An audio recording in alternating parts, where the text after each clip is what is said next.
You know, some critics, I've had a lot more positive feedback on my videos than criticism, but some of the criticism has been very rude and very pointed, and wonder what an old man's wasting my time and their time reading it. Well, you know, I am doing this for me to record my story. But I'm recording it for my children, my grandchildren, my great-grandchildren, and if it's really true, that it'll be out there for my great-great-great-great-great-grandchildren. So part of this story about the bus trip is somewhere else when I talk about black education. But I got in that bus, was sound asleep before we were really out of Wichita, and all of a sudden, you know, I was totally unaware of the time lapse because I really was tuckered out and sound asleep. I am being shaken. Wake up! Wake up! Yeah, what's wrong? You can't stay back here at the back of the bus. Oh, somebody wants to sit here or wants to lay down? No, but you can't stay back here.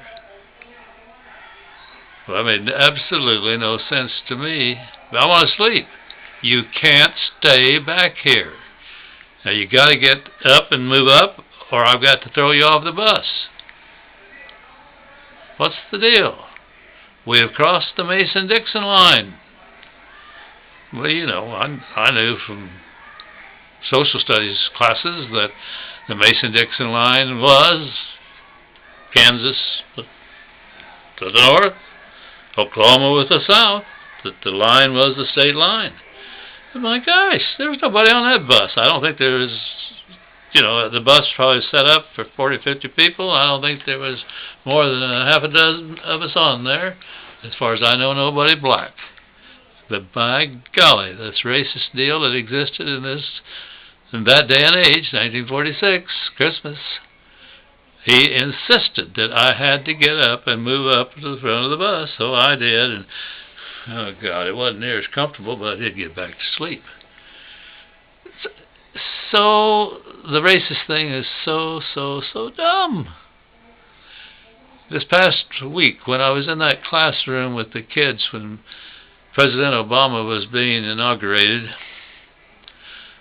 I tried to make very, very clear to them that it disgusts me how much emphasis was on the fact that this is a black man being president. Telling them, as I tell you, this is ridiculous. This man is not a black man.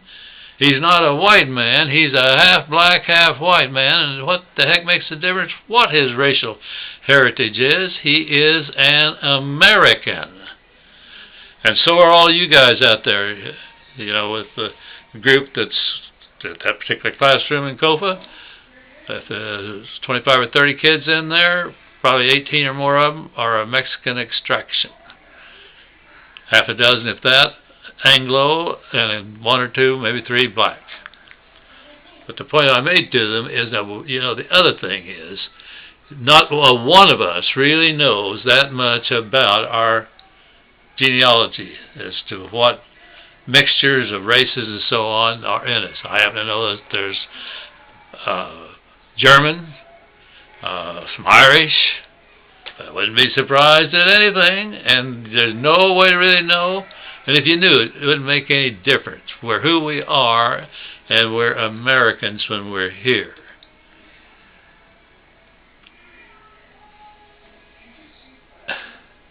The TV continues to go on and on about the black president, the black president.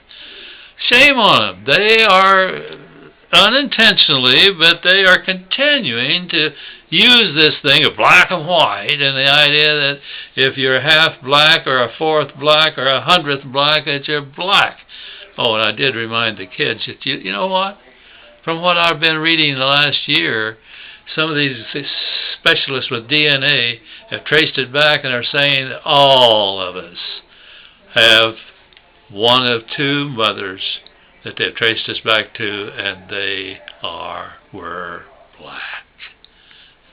So we're a black people if you want to play that racist game to the nth degree.